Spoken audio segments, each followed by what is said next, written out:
자, 김건희가 뭐 정말 깊숙이 개입했다고 말씀하셨는데 지난주 금요일에 제가 망명 예. 시도 가능성을 여러분들께 전했습니다.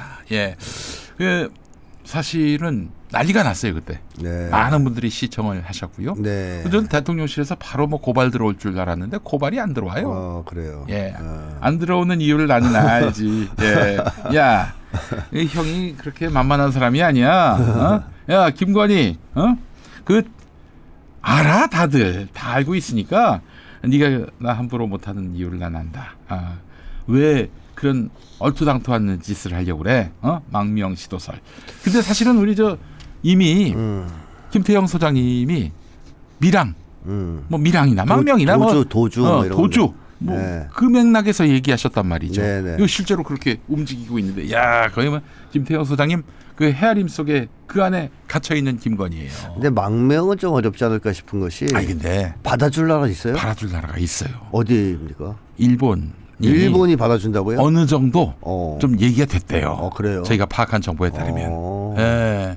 그런데 이 김용민이가 다 까발려가지고 네. 갈 수 있겠나 어디? 아니 근데 일본이 만약에 김건희 망명을 받으면 네. 한일 관계에 굉장히 안 좋은 영향을 미치고. 이거 뭐 난리가 나는 거죠. 그러니까 이게 사실은 몰래 가려고 했던 거예요. 몰래. 아니 무슨 뭐 카퍼레이드 하면서 가겠어요? 그리고 미국이 알아도 싫어할 게 미국이 그 허용을 안 할 겁니다. 왜냐하면 김건희가 일본에 망명해서 한일 관계가 나빠지면 한미일 군사동맹 열심히 지금 만들어놨는데 그거 깨지는데요. 근데 뭐 사실은 뭐 얘네들이 그것까지 생각하겠어요. 뭐 저 멀리 있는 어디 원시 부족한데 망명하면 몰라도 일본만이 아니라 다른 여러 나라에도 계속 오퍼를 넣었대요. 뭐 그렇지 않아도 뭐 대사관만 들어가면 되니까. 다만 대사관에서 관용차 타고 나와서 공항에 가긴 하겠지만은 글쎄요, 그 어떨지 모르겠어요. 대한민국 대통령 부인이 다른 나라로 망명을 하는데 자기 나라 공항에서 과연 출국 승인을 해줄까? 그러게요. 그 망명자를 승인할 수 있나요? 보통 망명을 받을 경우에는 이제 정치적 이유의 그 망명, 박해를 받는다든가, 아니면 아예 그 나라에 적대하겠다는 의사를 가진 나라는 받겠죠. 적대적이면. 그렇죠. 그러니까 쉽게 하면 김건희 망명을 받아준다는 얘기는 한국하고 적대하겠다. 담쌓겠다는 얘기예요. 그 내가 김건희한테 대한민국 그 수사기관, 사법기관에 수사와 심판을 피하고 싶으면 야 월북해라. 월북 말고는 답이 없다. 거기 가도 죽습니다. 그러네. 엄청 심하죠. 전쟁 일으키려고 하고 무인기 보내고 했는데 김건희는 그래서 망명보다는 오히려 굳이 그런다면 도주, 미랑 이럴 가능성이 좀 더 높지 않을까 싶고. 그건 너무 모양 빠지니까 그래도 가장 좀 그 모양새가 있는 망명을 생각했던 것 같은데 이 망명이 이제 불가능해졌으니까 미랑 도주할 수도 있겠네요. 어렵죠. 얼굴도 뭐 다시 바꿀 수도 있고. 그렇죠. 뭐 한번 성형 얘기는 하지 않겠습니다만은 아니 사방팔방 다 막혔는데 결국 남편을 사지로 몰아버린 거 아닙니까? 그렇죠. 지금 뭐 5대 명산에서 뭐 구판을 벌였다. 매달. 작년 연초부터 그래왔다는 것이고 계엄 이후에도 그랬다는 것이고 그 돈이 어디서 나왔을까 가장 큰 관심사인데 그건 나중에 다 규명되겠죠. 완전히 좀 이게 상식적 사고를 못하는 수준의 사람 아닙니까? 김건희는 일반인들의 삶과는 너무나 다른 아주 특이한 삶을 살아왔던 사람이죠. 게다가 심리적으로 볼 때도 무의석 의존도가 매우 높은 그런 심리를 가지고 있는 사람이라고 평가를 하지 않았습니까?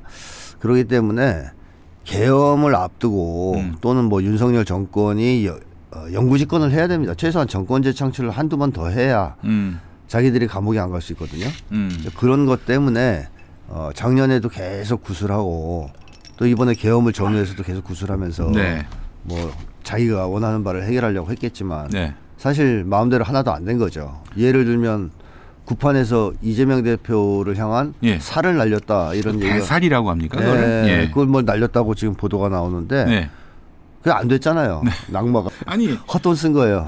뜻을 못 이룬 정도가 아니라 남편이 결국은 계엄 실패해서 그 탄핵당하고 구속되고 지금 이제 8년이 초일기인데 이거 뭐하러 했냐 이거예요 여기에. 김건희는 믿으니까 했겠죠. 믿으니까. 그러니까 뭐 사실 기댈 데가 없는 사람들은 결국 무속에 기대는 경우가 많지 않습니까? 그래서 김건희도 사실상 어려서부터 상당한 정도로 그런 쪽에 심취해 있지 않았을까 하는 의심이 들어요. 하긴 뭐 무속에 심취를 했는데 팔자에도 없는 대통령 부인까지 했다면은 의존도가 더욱 그렇죠. 높아졌고 강해졌을 수 있겠다는 생각이 듭니다. 그렇죠. 그런 것들을 무속인들이 몇 번 맞춰줬다면 아마 철저하게 믿었을 가능성이 있습니다. 네. 이제 앞으로 김건희는 어떻게 할까요? 남편이 파면되면 모든 게 다 막혀서 도망도 안 된다. 꼼짝없이 잡혀서 형사처벌을 받게 될 것이다. 처벌을 받게 될 것이다. 이런 상황에 오면은 그때는 자기 살궁리를 할 겁니다. 어떻게? 여기서 어떻게 더 살궁리가? 아니 뭐 형을 줄이는 수밖에 없죠. 그러면 이제 감옥에 감방에 안 갈 수는 없고. 남편이 개새끼였어요. 뭐 네, 그렇죠. 이건 윤석열이에요. 이건 윤석열이 한 거예요. 나는 도로를 휘자고 한 적이 없는데 걔가 굳이 휘겠다고 해서 아내한테 선물을 준다고 하길래 내가 말렸지만 어쩔 수 없었다. 양평까지 고속도로 놔주겠다고 해서 저는 그렇죠. 뭐 어떡하겠습니까? 뭐 반대한들 제가 무슨 힘이 있어요, 제가. 그렇죠. 무서운 얼굴로 막 윽박 지르고 했습니다. 뭐 이제 이런 식으로 때리기까지 했어요. 그렇죠. 뭐 이렇게 뭐가 나올지 몰라요. 윤석열한테 덮어씌고 만약에 윤석열은 어떻게 나올까요? 그러면 윤석열은 김건희가 자기를 확실히 버렸다. 그리고 다 자기는 덮어씌운다. 그럼 초기에는 분노로 대응할 수도 있지만 아마 정신적으로 완전 붕괴되는 결정타가 될 거라고 예상합니다. 그러면 어떻게 나와요? 그럼 이제 다 부는 거죠. 질질 짜면서. 이것저것 다 부는 거죠. 뭐. 협조하고. 뭐 전현희 시켰어요. 뭐 이렇게 합니까? 뭐 그런 것도 나올 수 있죠. 그러면 서로 생각 많이 충돌하는데. 버림 받았는데 뭐 어떡할 거예요. 그 부부 싸움을 이제 그렇죠. 법정에서 벌이는 서로 안 보는 가운데서. 맞습니다. 그럴 수도 있는 거죠. 야, 그런 양상으로 간다. 충분히 그럴 수도 있겠다는 생각이 듭니다. 아이고, 야, 재밌는 부부네요. 만났어야 할 그런. 뭐 사실상 뭐 껍데기만 부부고요. 내용적으로는 악의 동맹이죠. 그렇죠. 악의 그 결탁 야합 알겠습니다. 만약에 파면되면은 파면된 이후에도 또 김건희가 구속이 될 것이 확실하단 말이죠. 파면이 되면 구속이 되죠. 검찰이 더 이상 봐줄 이유가 뭐가 있어요. 지금까지 뭐 수사를 물렸던 모든 사안을 다 뭐 다시 꺼내들어서 어떻게든 구속시키려고 할 텐데 그때는 어떻게 될까요? 그 국민의힘이나 국민의힘 지지자들은. 국민의힘은 지금 현재 뭐 사실상 그 이재명 대표의 편을 빌자면 그 몽리를 부린다 그럴까요? 오기를 부리는 것 같아요. 글쎄 말이에요. 그러니까 뭐 처음에 애들이 잘못된 결정을 하면서 판단을 잘못했을 때 나중에 이게 잘못된 것인 걸 알고 또 심지어 그렇게 했을 때 자기한테 손해가 된다. 일종의 자해행위다라는 것을 알아도 끝까지 몽리 부리는 경우가 있어요. 그런 사람들 간혹 있죠. 근데 지금 국민의힘이 약간 정신적으로 그런 상황 아니냐는 생각까지 듭니다. 일단 처음에 자기들이 길을 잘못 들어섰습니다. 윤석열 탄핵을 반대하고 내란에 동조하는 행위를 함으로써 사실상 자해행위를 시작한 거거든요. 근데 이걸 계속 하다 보니까 이제 뭐 일종의 오기, 몽리 같은 걸 부리는 상황까지 왔다. 그래서 이제는 돌이키가 좀 어렵다고 지들도 판단하는지 계속 우기는 거죠, 박박. 자, 그런데 만약에 파면이 결정됐다.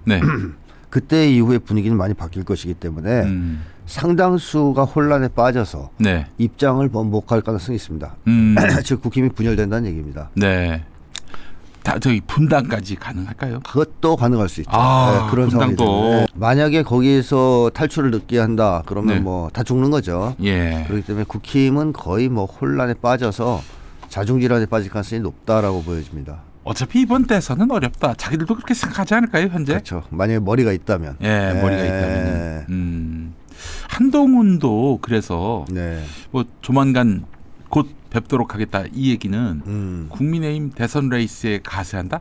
근데 그러기에는 지금 국민의힘에서 대선 후보가 될 일도 없을 뿐더러 그 온갖 욕 화살을 다 받을 텐데 차라리 당을 새로 만드는 건 어떨까 하는 그런 생각도 해보고. 국힘의 지원 없이 한동훈이 당을 만든다면 얼마나 얻겠습니까? 지지를.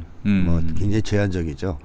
그래서 지들이 한동훈을 쫓아냈으니까 대선 주자를 세울 수도 없고. 그렇죠. 그래서 한동훈 입장에서는 당을 별도로 만들어서 나가는 수밖에 없는데. 그렇죠. 그렇게 했을 때 뭐 되겠어요? 여기에 조금 민주당이 지혜를 돌려서 열석만 돼도 열성만 돼도 그 원내 교섭단체가 되게끔 해주면은 아마 힘 받을 거예요. 정치를 하려고. 예. 그렇게 하면은 뭐 열석으로 뭘 할 수 있겠어요, 사실은. 그렇죠. 그냥 뭐 원내 교섭단체로 뭐 국고 지원 더 받는 정도지. 그렇게 되면은 109석의 어떤 공고한 카르텔은 무너지게 되는 것이고. 그렇죠. 예. 근데 어쨌든 한동훈이가 만약에 그렇게 해서 재기에 성공한다면 보수를 재편하는 데서는 일정한 역할을 할 수 있을 겁니다. 그렇죠.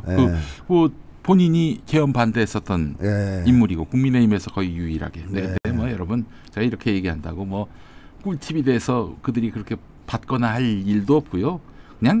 그냥 말하는 거예요. 그렇게 될 리가 없습니다. 될 리가 전혀 없으니까 그냥 정치적 상상력을 가동하는 것이니까 오해하지 마시고.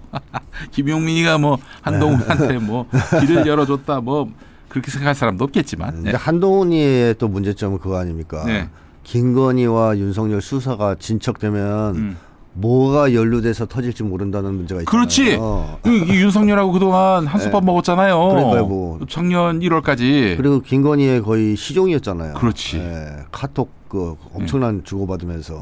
그러니까 한동훈은 윤석열 김건희의 비리에 연루가 안 될 수가 없어요. 그럼요. 그러니까 이 수사가 진행되면 한동훈도 같이 죽을 가능성이 있습니다. 적어도 2023년까지는 한 배를 탔던 사람이고 그럼요. 부당한 불이한 수사를 얼마나 많이 했어요. 그렇죠. 뭐 거의 앞장섰고 총대를 맸다고 해도 뭐 이재명 대표 죽이기에도 뭐 총대 메고 나섰던 사람인데. 제가 장담합니다. 3개월 이내로 우리 한동훈 군도 감옥 갑니다. 제가 장담하건대. 그렇지 않고서는 검찰이 자기 생존의 문제가 걸려 있는데 한동훈까지 집어넣어 줘야 그래도 뭐 국민들 앞에 뭐 면을 세울 수 있는 거 아니겠어요?